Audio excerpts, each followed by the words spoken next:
பட்டது, ஜெபம் பண்ணது, நீங்க உபவாசம் இருந்தது, எதையுமே உங்க கையில கொடுக்காம நீங்க வேண்டான்னு நினைச்சது, இது மட்டும் எனக்கு கிடைக்கவே கூடாது, இது மட்டும் என் வாழ்க்கையில அனுபவிக்க கூடாது. உங்க அம்மாவை பார்க்க பார்க்க நீங்க அப்படி ஜெபம் பண்ணிருக்கலாம். உங்க அப்பாவை பார்க்க பார்க்க, உங்க கூட இருக்கிற யாரோ ஒருத்தருக்கு நடந்த அந்த காரியத்தை வச்சு அவங்கள பார்க்கும் போதெல்லாம் இந்த மாதிரி மட்டும் என் வாழ்க்கையில வந்துடக்கூடாதுன்னு நினைச்ச ஒன்ன கர்த்தர் இப்போ உங்க கையில கொடுத்து நீ இப்ப டிராவல் பண்ணுன்னு ஆண்டவர் உங்களை அனுப்பும் போது ரொம்ப மனம் உடைஞ்சு போய், அவ்வளோதான், என் கற்பனை பண்ணது, நான் நினைச்சது எதுவுமே நடக்காம ஆப்போசிட்டா எனக்கு வந்திருக்கு, அதனால நீங்க யூஸ்லெஸ், பிரயோஜனம் இல்லைன்னு ஒருவேளை என்னை எடுத்துக்குங்க ஆண்டவரேன்னு சொல்லலாம்.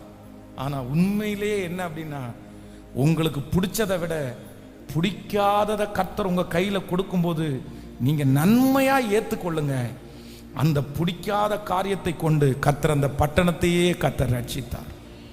அவன் பிடிச்சதை அவன் கையில கொடுத்து